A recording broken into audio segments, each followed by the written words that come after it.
All right, guys, today's the day. I have been wanting this KitchenAid for way too long. How many of you have seen this? It's probably been has it been like 1 or 2 years that this thing's been out? I have been wanting this ever since I saw it for the first time, but I could never justify that price, especially when my KitchenAid works perfectly fine. So apparently today is the day I've had enough. And here's the other thing. I use this all the time and I hide it because I don't love the red on my countertop. I'm just renting right now. The cabinets are super dark, but the vibe of the green is gonna look really cute and I'm just gonna be able to leave it up all the time. Now here's another thing. I'm going to show you all the steps to doing this, but you can paint it whatever color your heart desires. I'm gonna show you a couple options right here. If you have a KitchenAid and you're also not loving the color anymore, you can take these tips and turn it into whatever you want. Before we get started, here are all the materials you will need. You can just take a screenshot of this in just a second, but I also have everything linked in the description. I did go pick everything up at Lowe's except for the actual color of the mixer. So when I get to that point, I will explain where I found the spray paint, but you can find it linked on Amazon, which I do have in the description. Ugh.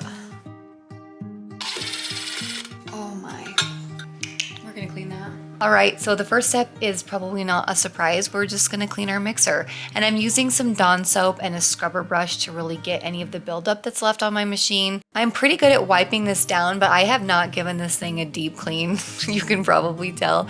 It's pretty nasty right now. So I'm doing that before we move on to the next step. Oh, you know I can't get enough. You walking by my side. The next big step is sanding, but I do want to disassemble some of the things off of this mixer. So I'm going to remove these 2 screws back here to take off the strip that goes around the mixer. And I will also be removing this back piece that covers the motor, but I'm going to wait till after I sand most of it down before I expose the motor. And then that brings us to the sanding portion. So this is by far the most time consuming and the thing I was the least excited to do because I do not like sanding. I'm just using 400 grit sandpaper and we're really just trying to remove all of the shine. This will help the fresh coat of paint adhere to the mixer. Come with me. Oh, you're like the sun coming up. You make my world come alive. Oh, you know I can't get enough. You walking by my side. You are my sunshine.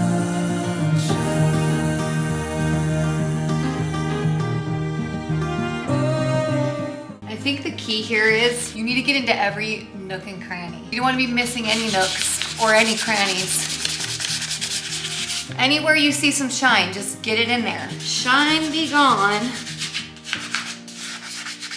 Okay. Whoop. See? No shine. Not on my watch.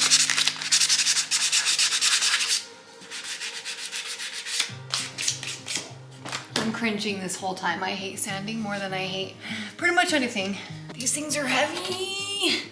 Okay, we gotta get some of the bottom around the edges here.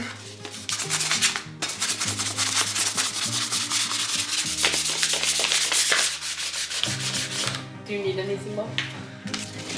Yeah, some muscles. Oh, just kidding.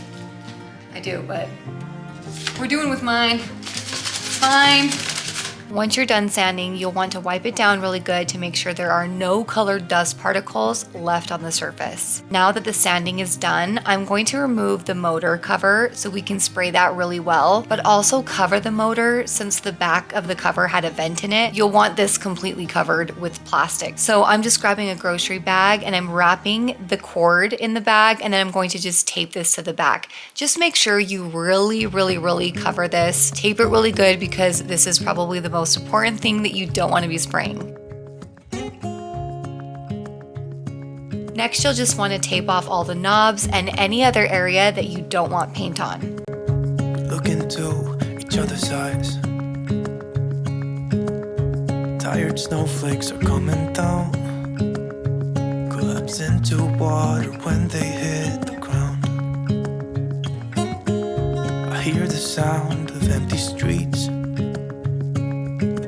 Before I ever use any spray paint, I give a few sprays to another surface to make sure the paint is flowing evenly. So that's what I'm doing right here. But I did end up using 2 coats of the primer. I also wanted to share a quick tip. So if you ever notice any bumps or uneven spots at this point in the process, sand that down before moving on to the color.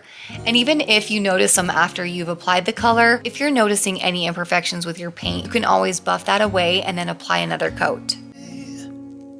Let our minds be caught up in a dream.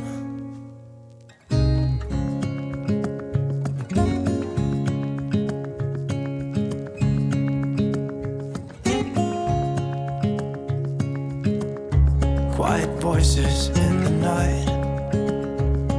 So here's the color that I found. I did a really good search online, just trying to find the best match with this color, and I found this olive camouflage color. The only place I could find it in store was at O'Reilly Auto Parts, so that's where I went and picked some up. They do have it again on Amazon, so you can always just do that, but I wanted it that day, and that's the only place I could find it. I did end up doing 2 coats of the green paint, maybe 2.5 probably. I just really wanted to make sure everything was even and perfect before sealing it with the top coat.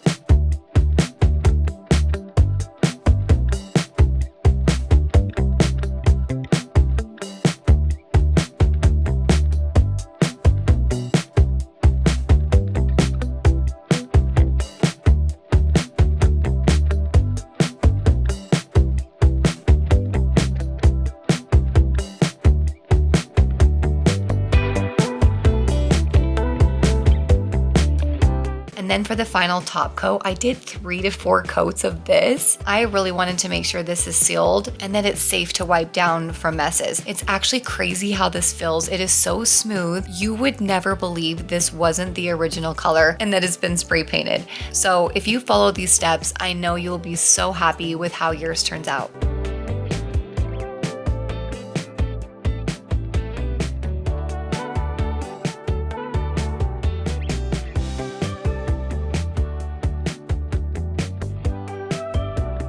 Now I'm bringing it back inside to reattach all the parts, and I meant to do a talking portion in here about the bowl I bought because I felt like I had to splurge on that wooden bowl. I actually couldn't find any available from KitchenAid.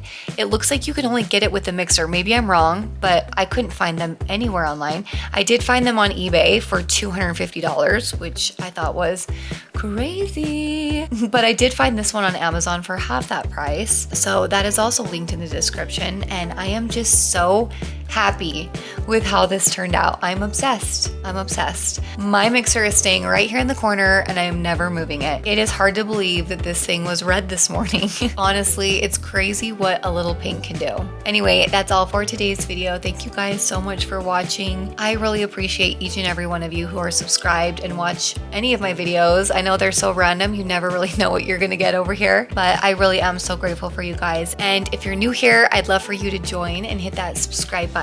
Thanks again for watching, guys, and we will see you guys in the next video.